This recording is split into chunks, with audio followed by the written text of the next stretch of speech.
Hello, I hope that I'm alive. Okay, we'll wait for a little bit.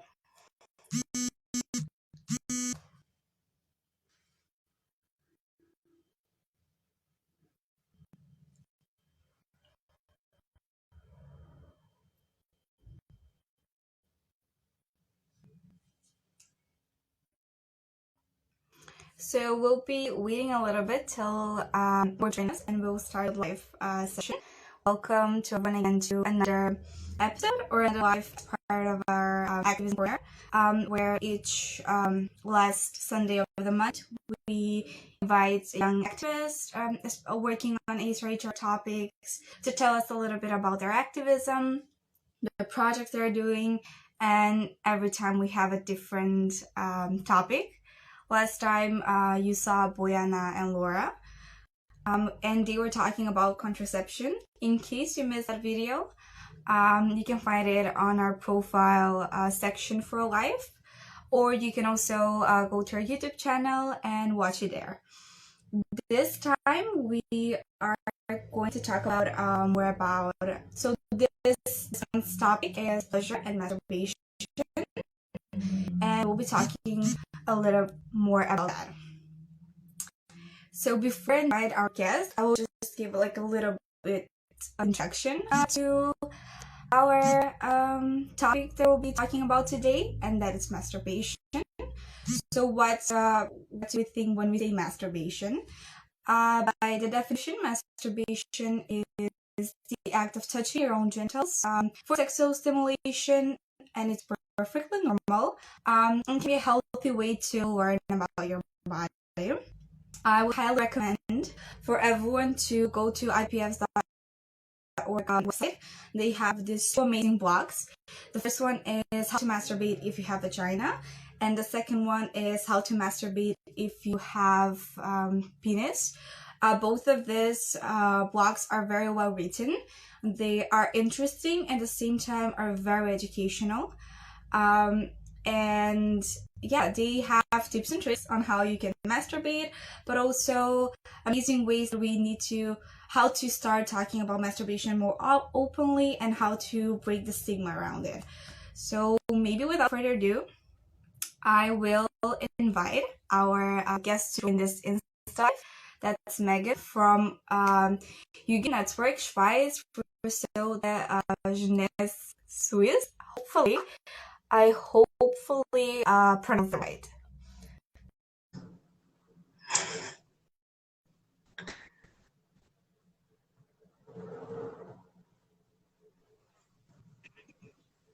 Hi. Hi, okay. Amazing. How are you? I'm great, and you? Amazing. So hi, Mégane, officially hi. Oh, I'm so grateful that I'm handling the Insta Live for now. Okay. So yeah, I'm very happy that you're great, and I'm also feeling great about today's session. So let's give us our viewers like a little bit intro about yourself. All right, so as you said, I'm Mégane, I'm 21 years old, and I'm studying in Geneva right now. I'm doing my bachelor in international relations, and I'm a member of Sexuelle Gesundheit Schweiz, so the youth network of sexual health Switzerland. Exactly. Great, we're so happy to have you with us today. So the reason why Mégane is hanging out with us today as our guest in this live stream is this amazing campaign that her MA and the youth group of her MA have done on the topic of masturbation/pleasure. And we'll talk about the campaign a little bit later in this first part of this semi-interview, more about like a discussion. We will talking about generally about the topic of pleasure. So my first question to you is how much the topic of masturbation and pleasure is talked about in the society that you live in? So I believe it's still a big taboo, especially for people with vulvas. There's still a lot of shame around it. We did notice that young people, or we did a little survey following up the video, and we did notice that young people were less giggly than older people, but I think there's still a lot of shame, especially for people with vulvas. And there's also a lot of quite dangerous myths around it that are quite ridiculous, like, for example, that masturbation can actually hurt you, and just general myths like that you're unhappy in a relationship when you're masturbating, which is obviously not true. So I think it's still a big problem. Yeah, I mean, it's similar here in North Macedonia, where I come from and where I live. It's one of the topics that you don't necessarily talk about at all. The closest that you can get to is probably watching an American movie on TV, and that's pretty much it. So yeah, because it's like a topic that we don't talk about, it's usually topics like this that are becoming very taboo. And in my opinion, pleasure is one of the most taboo. It's one of the tabooest topics in general to talk about. Where do you think this comes from? Where the stigma is coming from? Well, I think one big reason is the way sexual education works in our country, at least, because there's a lot of focus on the risks and like the negative aspects and STDs and everything, which obviously is quite important and you have to talk about that. But you never talk about the fun side, and that just puts a whole stigma on the whole thing because it feels like it's something wrong. There's something wrong with it, and there's a lot of shame attached to it. And obviously, the female body has been instrumentalized for hundreds of years. So I think masturbation and pleasure is something that really, well, it's about taking control over your body as well. And I think in a society that has stigmatized people, women or people with vulvas taking control over their sexuality, over their body, it's a big problem, and it scares like religious fundamentalists or just conservatives in general, I think, because, well, we have been oppressed for years. So yeah, that has an influence as well, I think, and is probably one of the main reasons why you can talk about it openly.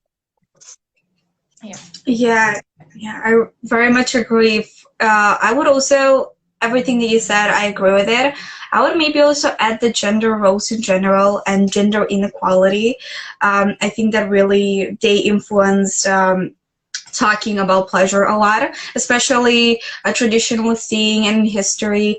The only role, especially about female masturbation, is such a stigma. It's such a stigmatized topic because the primary role, obviously the stereotypical role of the woman or the wife, is only to please the men and never. No, we never talk about female pleasure.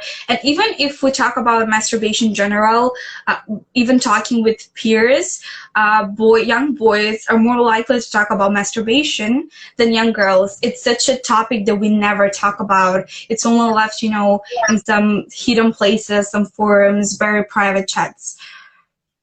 Yeah, there's double standards. That's true. Yeah. So, what is your opinion? You already mentioned that you did like a little bit survey after the video. How much do young people know about masturbation?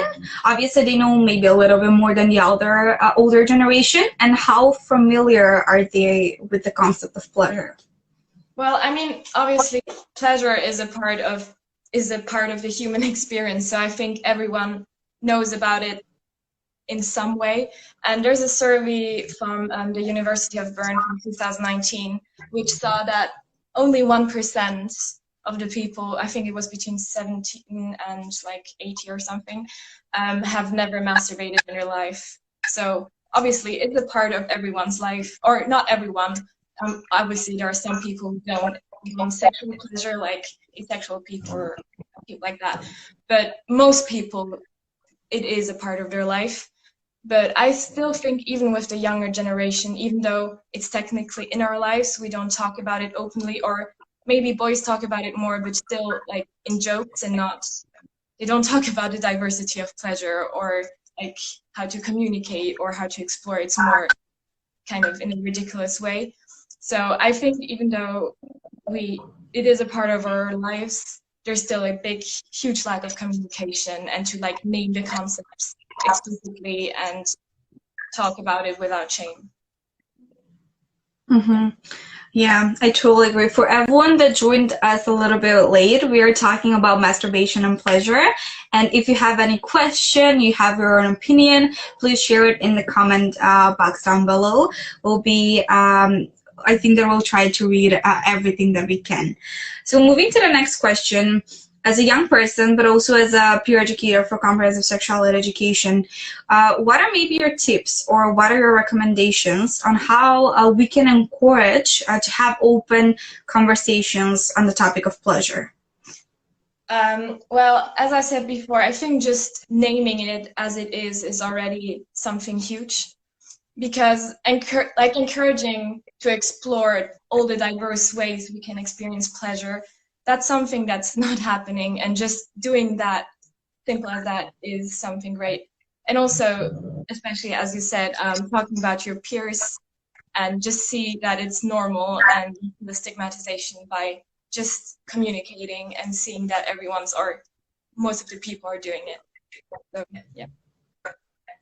Yeah, loved your recommendations. I totally agree. I think that we need to have, like, at least to try to use, especially in these times, our social media to kind of raise awareness why we need to talk about masturbation and generally in pleasure. It's a part of our life so much, and it's so not talked about. It's kind of like paradoxal. So before we go to the next section about talking a little bit more about the campaign, which I loved, we wanted to ask any of our viewers if you would like to jump in, maybe share what is the situation with masturbation/pleasure in your country.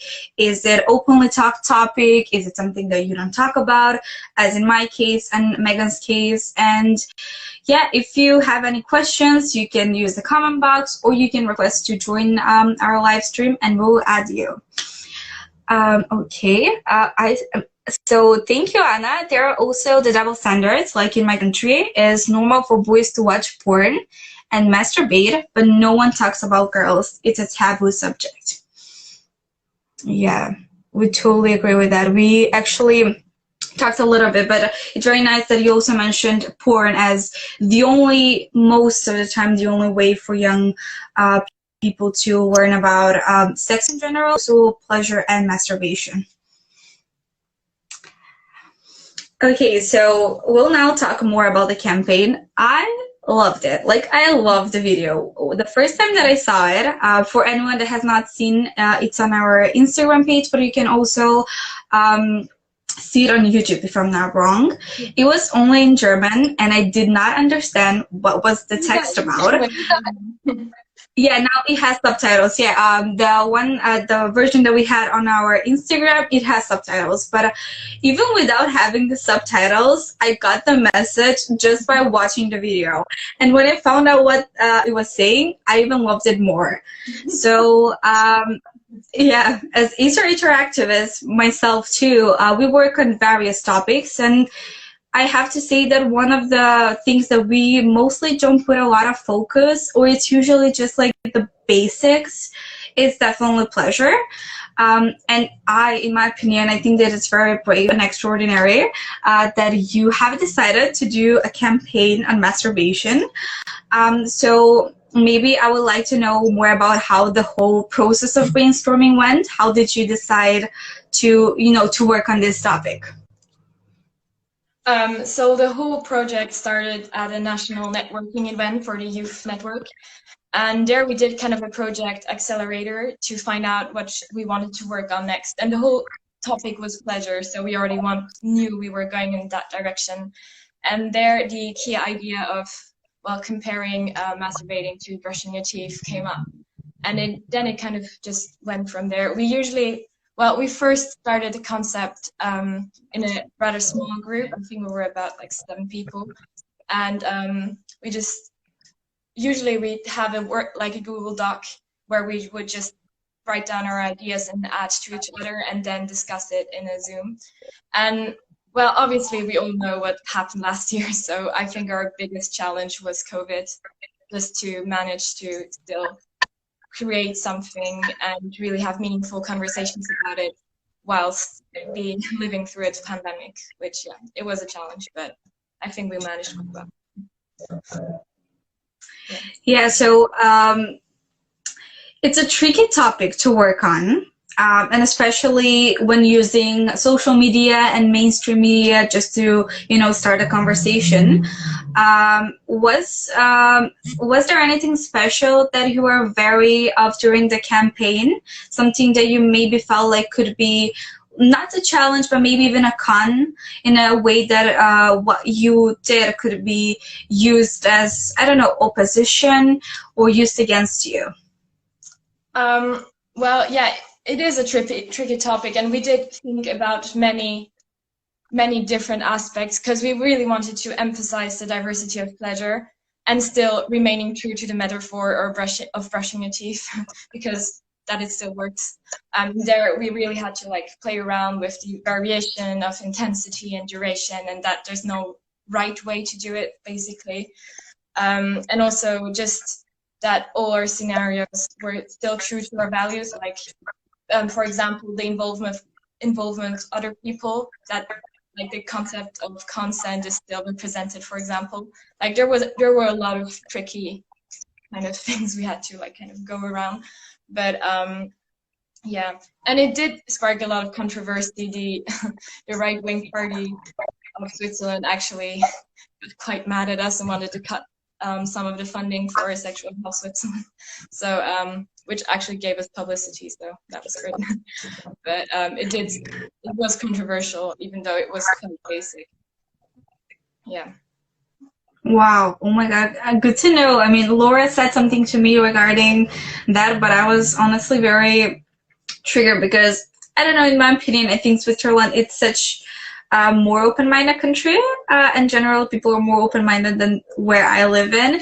And we still haven't taken the challenge to, at least since I've been an SRH activist, to really tackle the topic of pleasure and masturbation that publicly.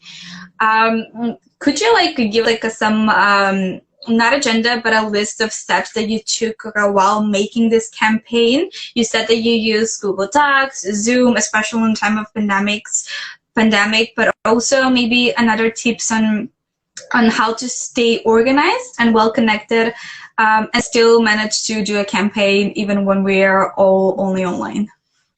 Yes, I think the first step was obviously to have a key concept to create the project around, so really to know where you want to go.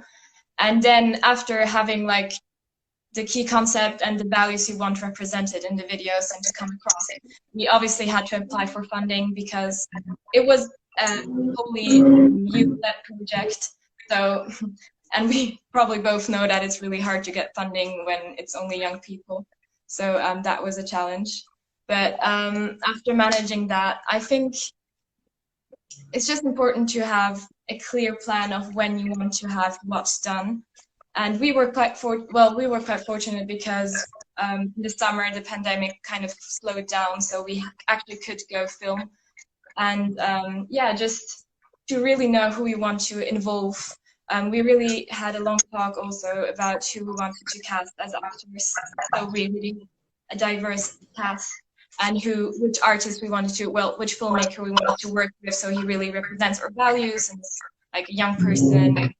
Just know where your gaps are and who you want involved in this project, and to be clear about that. And also, I think one thing we really had to think about as well is what happens after the video was published. So what we did, we had another national networking event where we created stickers and tried to have like a little momentum when we all posted the video at the same time, and created also an additional videos with the survey. I already talked about that before, where we went on the street and talked to people about it. So yeah, I think to have like a general overview and kind of clear dates and groups is quite important. Yeah. Wow, great. Yeah. I think as part of, having a campaign is not only, make this campaign and that's pretty much it. You also have to think about the message that you send, but also the consequences and how people are going to accept and, understand, if they will understand the campaign. So you already said that you had a survey after the campaign. What were maybe the other outcomes of the campaign, and has there been any successes in the way that we find the success, obviously, and what was generally the reaction of the public? Well, I think the first reaction was kind of in a kind of left-wing bubble, and there it was quite well received. Also, a newspaper, for example, wrote about masturbation just a couple of days later, well, without mentioning us, but it still kind of sparked a conversation. And as I mentioned before, a bit later, the right-wing party, I mean, we weren't funded by our project wasn't funded by the government, actually, so they got that wrong, but they thought they had like a huge thing about the state funding masturbation lessons or something like that. It was a bit weird. Yeah, so there was controversy, but actually people talked about the video because of that, and a lot of people saw it because of it, so it was actually beneficial for us. Great, I'm very happy to hear about that. Maybe you can tell us, how having video as such, as a material to talk about a pleasure, can improve our,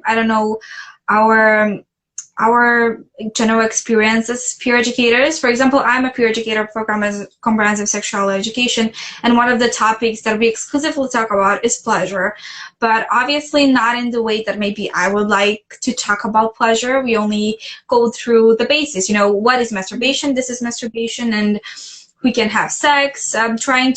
Usually when we talk about pleasure, we try to just kind of break the already existing stereotypes regarding sexual pleasure in our society, but we never go to something that I would say next level. Especially, I guess, because we are afraid of the reaction of the general public, because pleasure is not only knowing what, by definition, masturbation is, but also, sharing how you can masturbate and ways to improve in general. Why is it important to talk about masturbation? I think, well, obviously masturbation is good for you. It's good for your health. It releases endorphins. It helps with stress levels, and just to know your body, and will also help you in other sexual relations you might have. So I think it is really important to have such a thing that is good for you, to not feel like it's dangerous and feel ashamed and maybe not even do it because of it. And yeah, I mean, obviously what you said, it's really hard to talk about it, and there's still a bit of like, I don't know, a bit of shame around it. Yeah, it's hard. I don't know. I think it's just talking about it. Like I said before, it's already so much. It already does so much to normalize it and see that other people are doing it. Yeah. Yeah, I totally agree. So just to jump in, if any viewer has any question regarding the campaign or anything regarding the topic, pleasure masturbation, please ask us anything. We'll be very happy to answer your questions, both me and Mégane. And maybe I would like to ask you generally about about your life as activist, especially on HRHR topics.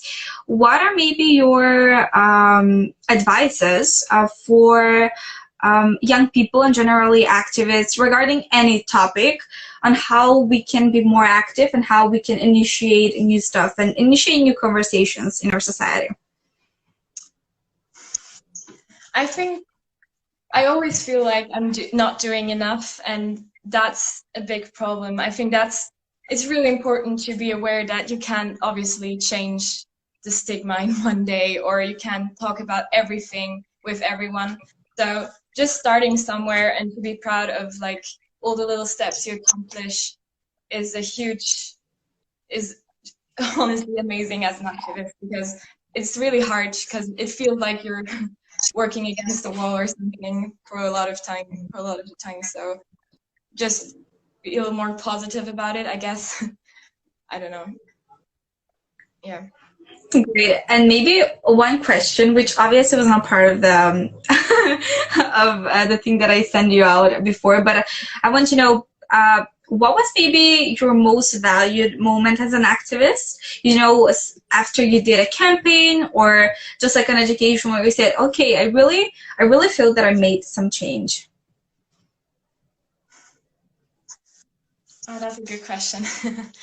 um, Honestly, I think a moment that was really empowering was I talked about it before the national networking event, where we just all watched the video together, like the final product, and it was really amazing to see something that you worked on for months and that was only in your head to actually play out, and like have my friend or like people on my Instagram or something watch it and like comment about it, and just to see that something actually worked out, even though it was just an idea before, that was a really nice moment. So I'd say that was one of my highlights for sure. Yeah. Great. I would tell everyone, I mean, I would encourage everyone who's watching us now or even later to check out the amazing video. Honestly, I was blown away. Like, I felt like this is on such another level. It's so concrete, but it's not that open so people can like judge it and be like, oh, this is not for social media or whatever. Like, I love the creativity in general, love how creative we can get to kind of start to initiating these conversations, semi-open, I would say. And I loved your video, and generally the whole campaign. I would love something like that to happen in other countries, especially in more, I would say, conservative countries such as mine. So yeah, if anyone has questions, please write them down below. I would like to thank Mégane for joining us today, and also to thank thank you. I would love to have you in another live stream, maybe in the second part of the year if you're planning another activities. I have no idea, but I hope that you're working. And I also want to thank all the viewers who watched us patiently till the end, and some of you who, felt free and motivated to write something down in a comment. I really hope that you learned something from this discussion, and you might also felt a little spark of inspiration to start a project, activity, or just like a video, or initiate a simple conversation in your family and in your peer groups about masturbation. If you don't know where to start with your activism or how to start your activity and your projects, the first thing that both me and Mégane recommended, search a local organization that works on this topic and touches upon the subject that you're passionate about. Don't hesitate to also contact us if you want some kind of support that we can offer you, or just like an advice. And also, if you have any suggestion or a specific subject that you'd like to discuss about the next month, feel free to slide us into DMs. So I think that will be everything for today. Mégane, do you have any last words, last comments? Well, just thank you for having me. Thank you for being part again. Again, thanks to everyone. This was my first experience having an Instagram live. I hope that I did well, not to sound too confident. And see you next month then. Bye everyone. Bye.